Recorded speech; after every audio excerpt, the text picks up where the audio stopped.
ආයුබෝවන් මම අද ඔයාලට කියලා දෙන්න යන්නේ සිග්සැග් මැෂින් එකකට නිවැරදිව නූල දාගන්නේ කොහොමද කියලා. ඇත්තටම ගොඩක් අයගේ ගෙවල් වල මැෂින් තියෙනවා. ඒවා පාවිච්චි කරන්නේ නැහැ. සමහරව ඒක පාවිච්චි කරන්න දන්නේ නැහැ. සමහරව මහන්න දන්නේ. ඉතින් අපි මේ දිගටම මේ වැඩසටහන් කරගෙන යන්න හදන්නේ මුකුත්ම නොදන්න කෙනෙකුට මහුන් ශාස්ත්‍රයට අවතීර්ණ වෙලා අපිත් එක්ක මහගන යන්න ඉගෙන ගන්න තමයි අපි මේ ඔයාලට මුලදීම පටන් ගන්න හදන්නේ. මේකෙදි මම ඉස්සල්ලාම කියලා දෙන්නේ මැෂින් එකට නූල දාගන්න හැටි. මොකද ඒක නිවැරදිව නැතුව අපිට කොහොමදවත් මැෂින් එකේ මහන්න බෑ. අද මුල් වැඩසටහනින් අපි පටන් ගන්නවා මේ මැෂින් එකට නිවැරදිව නූල දාන ක්‍රමය ගැන. මේ මැෂින් එක ඇත්තටම පරණ මැෂින් එකක්. අවුරුදු 30-40කට වැඩි පරණ මැෂින් එකක්. මේ මැෂින් එකේ මේ කොටසෙන් තමයි නූල ඈඩ් කරන්නේ ලං කරන්නේ. මේ කොටසෙන් තමයි අපිට නූල ඈඩ් කරන්න ලං කරන්න පුළුවන් වෙන්නේ. මේ හැම වෙලේම මේ මහන වෙලාවට මේ ඉදි කට්ට මැද තියෙන්න ඕනේ. මේ තියෙන්නේ මේ කොටස මේ පැත්තටවත් මේ පැත්තටවත් නෙමෙයි මැදින් තියෙන්න ඕනේ. මේ තමයි අපි සාමාන්‍යයෙන් මහන normal machine එකේ මහන මැස්ම මේ zigzag ආකාරයට මහනේ. මේක මෙහෙට ඈඩ් කරන්න zigzag එක වැඩි වෙනවා. මෙහෙට කරන්න zigzag නැති වෙනවා. දැන් ඔයාලට පැහැදිලි නේද මේ කොටස? දැන් මම ඊගාවට කරන්නේ නූල දාගන්න හැටි. අපි මේ උඩ ඉඳන් ඒ කියන්නේ ටිකක් උසකින් එන නූල මෙන්න මෙතනින් ඉස්සල්ලාම රඳව ගන්නවා. රඳවගෙන මේ කොටසෙන් මේ වාගේ පටලව ගන්නවා. මෙතන තියෙන මේ කොටසට පටලව ගන්න. ඊට පස්සේ මේ පීලි තුනක් විතර තියෙනවා. ඒකෙන් මැද පීල්ලෙන් මෙන්න මේ කොටසත් එක්කම අහුවෙන්න අපි උඩට උස්ස ගන්න. බලන්න මැද පීලෙන් තමයි උස්ස ගන්න. ඊට පස්සේ මෙතනින් අපි මේක යවනවා. යවලා මෙන්න මේ කොටසෙන් දෙපාරක් කරකවලා මේක මැදින් මේ නූල පල්ලෙහාට ගන්නවා.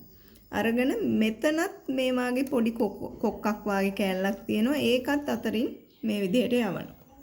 යවලා ඉවරලා අපි දැන් ඉදි කට්ටට නූල දාගන්නවා. මේ ඉදි කට්ටක් මේකට සම්බන්ධ කරද්දී මේ ඇණෙන් තමයි සම්බන්ධ කරන්නේ. ඇණේ බුරුල් කරලා ඉදි කට්ට ගලවන්න දාන්න පුළුවන්. මේ ගලවන්න දාන්න පුළුවන් ඉදි කට්ටේ මේ මෙතන අපි මේකට දානකොට මේ රවුම් කොටස ඉදිරියට හිටින්න තමයි දාගන්න. මේ විදිහට තද කරගන්න පුළුවන්. අපිට උස මහනකොට වෙනසක් වෙනවා නම් උස් පහත් කරගන්න පුළුවන්. ඊට පස්සේ අපි මොකද කරන්නේ? මේ විදිහට ඉදි කට්ටට නූල දාගන්න. මේකෙදි මේ ඉදි කටු සිදුර තියෙන්නේ කෙලින් පැත්තට. මේ මාගේ ඉදි කට්ටට නූල දාගන්න.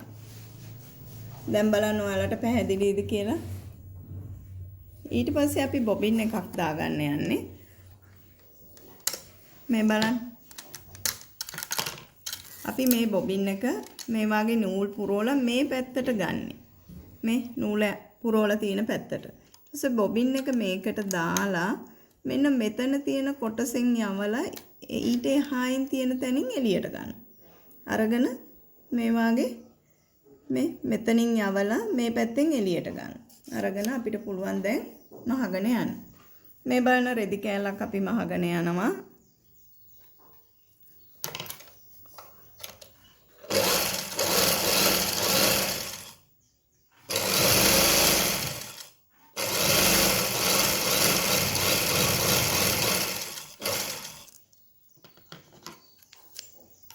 මේ බලන්න අපිට මේ වාගේ normal මැහුමක් මහන්න පුළුවන්. ඒ කියන්නේ සාමාන්‍ය මැෂින් එකේ මහන විදියට මේ වාගේ මහන්න පුළුවන්. ඊට අමතරව අපිට පුළුවන් zigzag මහ ගන්න. zigzag ආකාරයට මහ ගන්නත් අපිට පුළුවන්.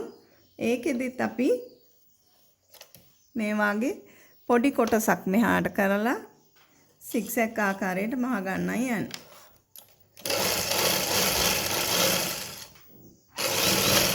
මේකේ zigzag එක අපිට ලොකු කරගන්න ඕන නම් මේ වාගේ ටික මෙහාට ගන්න පුළුවන්. ඔයාලට මම මහලේ වල රෙදි කෑල්ල පෙන්නන්නම් පැහැදිලිව. එතකොට අපිට zigzag එක ටිකක් වැඩි කරගන්න පුළුවන්. මේ බලන්න. දැන් මේකේ zigzag එක අඩුවෙන් ගියේ මේකේ වැඩියෙන් ගියේ. මේ වාගේ වැඩි කරගන්න පුළුවන්. අපි මේ පැටලෙන් නූල් ටික කපලා දා ගන්න ඕනේ. ඊට පස්සේ ඔයාලට මේ මැහුම පැහැදිලිව පේනවා. මම දැන් හිතනවා ඔයාලට මේ වාගේ සිග්සැග් මැෂින් එකකට නෝමල් මැෂින් එකකට ඉදි කට්ටට නූල දාගෙන නිවැරදිව මහ ගන්න පටන් ගන්න පුළුවන් කියලා. යම් කිසි වෙලාවක මේ මහාන වෙලාවේදී ඔයාලට ප්‍රශ්නයක් වුණොත් තිරේ දිස්සෙන අපේ අංකයට කතා කරන්න. අපි ඔයාලට උදව් කරන්න ඕනම වෙලාවක ලෑස්ති. ඒ විතරක් නෙමෙයි ස්වයං රැකියාවක් කරන්න බලාපොරොත්තු වෙන ඕනම කෙනෙකුට කේක්, අත්කම්, මැහුම්, රූපලාවන්‍ය වගේ පාඩම් වලින් ඔයාලත් එක්ක අපි සම්බන්ධ වෙන්න අදහස් කරගෙන ඉන්නවා. ඒකෙදි අප හා එකතු වෙන්න දැනුම අපේ දැනුම ඔයාලා බෙදා ගන්න කියලා ඉල්ලලා සිටිනවා.